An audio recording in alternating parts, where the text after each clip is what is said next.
Hindi lang yung beses ako. Kasi ilang beses na ako, sorry. Ano pa ba yung MPS? Hindi ka ba rin lang ako MPS? Meow meow. Sige na! Si Ivy pala na ngayon. Kasi yung schedule ko na kanalista, kaya ayaw magkaroon ng schedule. Pinischedule ko na nga. Hindi ba nagkaroon ng schedule? Hindi kang pagkain. Tapos ang sabi sa akin, hindi pa gumagana. Eh, paano to? Beta ba yun? Oo.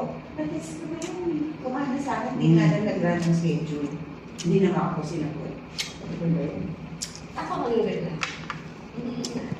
Schedule. Nakita ko nga meron doon, pero send money to own lang. Yung sa sinisend ni Sir Raymond, hindi staff eh, hindi nag-run ng schedule. Nakakapangat. Beta yan, beta yan. Beta, hindi ni Obo. O mag-feedback ka, kailangan natin yun. Email. Email.